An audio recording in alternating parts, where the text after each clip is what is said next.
Hey, today we're going to talk about CSS Grid.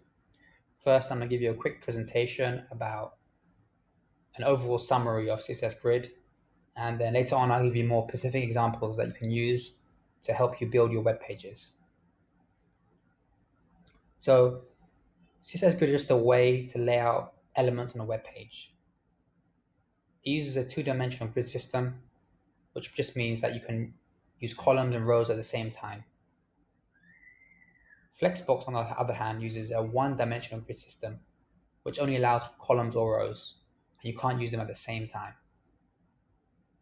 There's a lot of similarities between Flexbox and CSS Grid. In my opinion, CSS Grid is a bit more complicated, but this also allows for further flexibility. There's a cool thing you can do with CSS Grid, which is define the structure of a whole page using just one property, which I think is really cool. Here we can see the dimensions of the different grid layouts. So here we have Flexbox, which only allows for columns or rows. Then we have CSS Grid, which allows for columns and rows.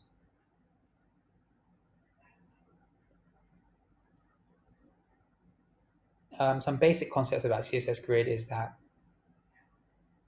you have to define the column and rows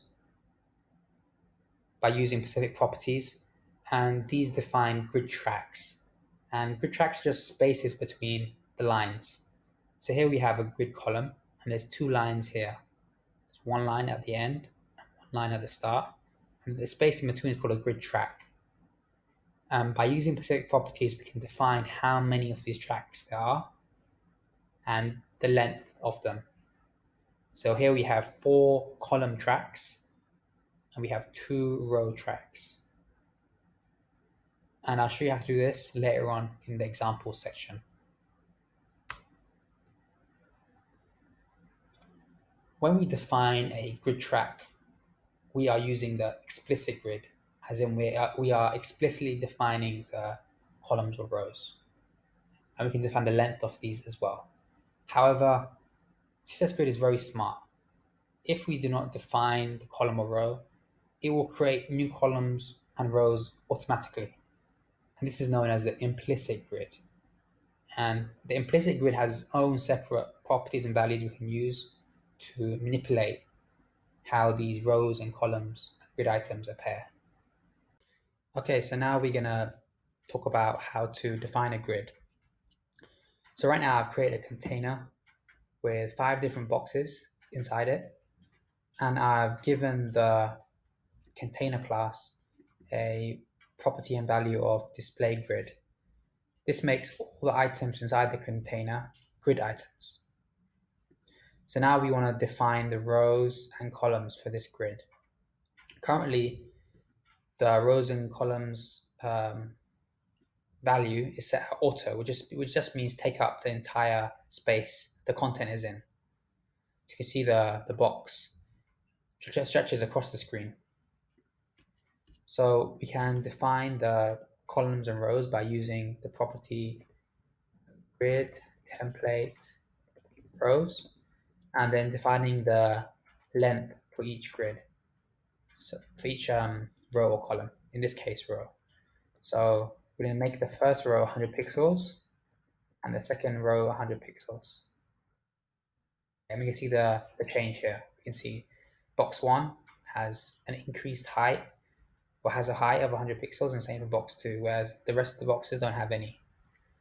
So you can see that the first value refers to the first item, and the second value refers to the second item in the grid. We can give box 3 a height of 100 pixels by adding 100 pixels here. And then we can also define the column width. In this case, right now, the column width is stretched right across the page for each box. So let's change that. So grid template, columns, and let's give the first column 100 pixels, second one 100 pixels, and we'll see the grid shifts. So now each column is is 100 pixels, and we've only defined 2 columns right now. Okay, so let's say we wanted a third column here. We can add 100 pixels here, and box 3 will be shifted here. So you're probably thinking, okay, that makes sense so far. It's not too hard. Okay, so this is known as the explicit grid. I've explicitly defined every row and every column inside this grid. I guess it would make more sense if I take away one row. So now I've explicitly defined every column and row inside this grid. But let's imagine that I have some dynamic data that I'm adding to the page, and the number of columns and rows can be different. Okay, so let's say on this occasion, we only defined 2 columns. Okay, so now we have box 1 and box 2. Okay, we've defined that here, box 1 and box 2, and the number of rows is two rows. That makes sense. But then where does box 5 come into the equation? We haven't defined that at all. So this is part of the implicit grid, which is what hasn't been defined by us. And if we use the inspect tool, Chrome has a nice inspect tool, I think the best one, we can see that the box 5 is a lot smaller than the other boxes. And that comes part of the implicit grid, which forces the box that haven't been defined to take up the width and height of their content. So that's kind of a smart thing that CSS Grid does. It automatically creates rows and columns for items that we do not define. And we can change the width and height of these items by using a new property, a different property, I should say, called Grid Auto Rows. Let's say we want this column to be 100 pixels in width, which it already is. Sorry, 100 pixels in width, yeah, 100 pixels, and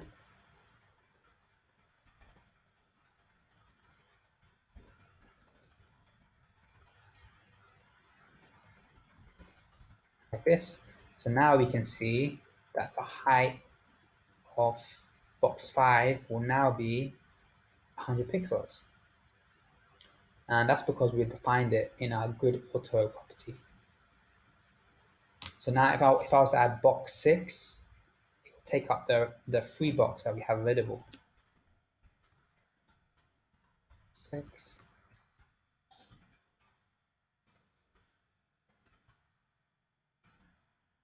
Here we have it. So now box 6 takes up the remaining box. And that's one of the really cool things about CSS Grid, and I think it's very, very useful. Okay, on to the next section. We can also define the different areas of a grid using the grid template areas property. It's quite easy to use and is useful if you want to use more fraction-based lengths to define the grid. So here we have the grid template areas property, and then we have the different areas that make up each row. So the first quote is the first row, the second quote is the second row, and etc. etc. So in the first row we have a dot, which just represents an empty cell, empty block. And then we have box 1, which is this box here. Then we have another dot, which is another empty cell. So this is like one fraction of the container, another fraction, another fraction. So it's like 1/3, 1/3, 1/3. Then we have the same thing for the second row, and instead of having empty cells, we have different boxes taking up each section. And the same for the last row. We have the same as the first row that we have. And we can add as many rows as we like. Just add, for example, let's say I want to add box 1 again. Doesn't work. Okay, that won't work. But let's say I wanted to create a box. Let's say I want to create box 6 here.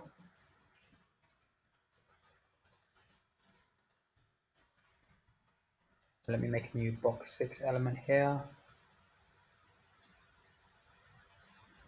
Oy. Jesus. Too small.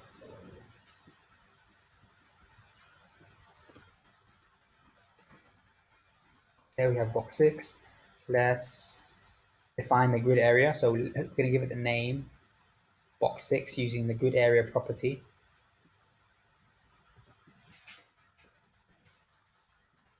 Six. I'm going to change the color to orange. Now we have box 6 as in the last row with 2 empty cells beside it. So that's grid areas. That's how you define a grid area using the different grid area. We can also position grid items. We can position grid items in a lot of different ways, but one way we can do it is we can position them according to the lines they are defined in. So you can see right now, here we have a 2 by 2 grid. Each grid item or each cell is made up of 200 pixels width and 200 pixels height. And let's say, for example, we want box 1 to take up the space that box 2 is in. We can do this by positioning the box 1 according to the lines that make up the grid. So here we can see we have a line here, a line in the middle, and a line at the end. This line is line 1, this line is line 2, and this line is line 3. In most cases, it could be the opposite depending on the browser you're using and many different factors. But in most cases, it'll be in this order. So we want to move box 1 we want box 1 to go from line 1 to line 3. So we can do that by going to box 1 in our CSS and doing grid column start line 1 and grid column end line 3. That causes box 1 to take up all those lines. Similarly, we can do the same thing with the row.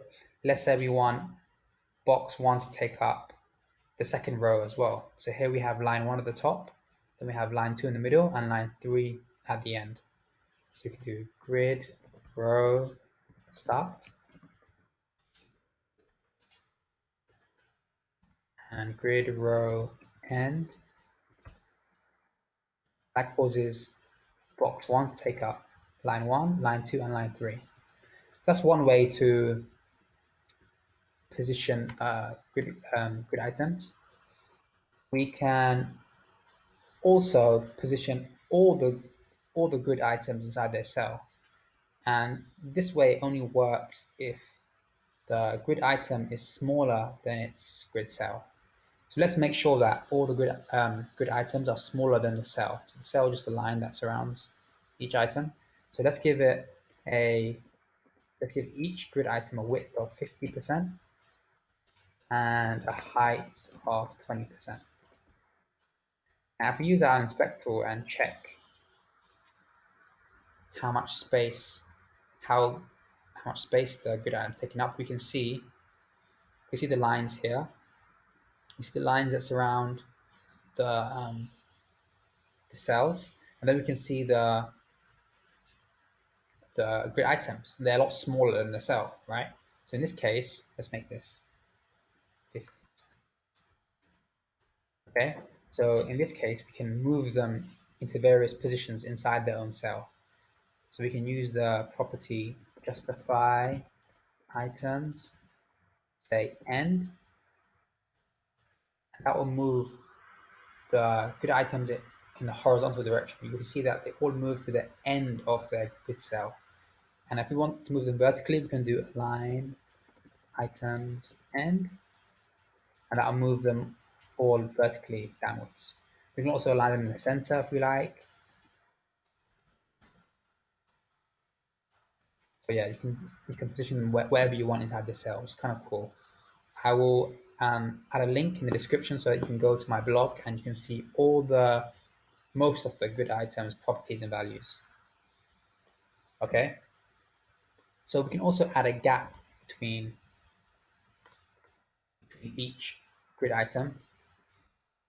Right now, I made it so they're all squished together. There's no space between them. So we can add the property grid column gap, let's say 20 pixels. That will force a gap of 26 pixels between the columns. And we can do grid row gap. That will force a gap of 20 pixels between the rows.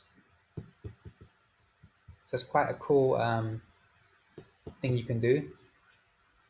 Um, Lastly, I want to show you how you can actually position the whole grid. So let's look at this grid right now. Let's see what it looks like. So here we have our grid, and it's not taking up all the space inside the container. Here we can see the body container, and there's still quite a lot of space left over. So we can move the grid around the space by using the justify content property to move it horizontally, the center,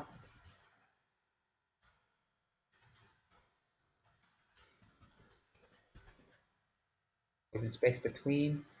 So, and we can do the same thing with align content. Do the same things and space between. If the height is greater than the height of the container is greater than the than its container. So yeah, that's all that I have for the CSS grid for now. Check out my blog in the description. There's a lot more details in there and a few more additional properties that you can use. CSS Grid is quite complicated, I think, especially compared to Flexbox. So there's some things that I missed here, like nesting grids and the ordering grid items, and a few other things that I missed that you can do your own research. But I think this is the core, the bulk of CSS Grid. Subscribe, ask any questions. If you want to support the channel, there's a link in the description below where you can buy some merchandise. Like the video, comment, join Keen Coders Facebook group and get involved with me and want to improve your coding skills. Thank you for listening. Have an amazing day. Stay safe.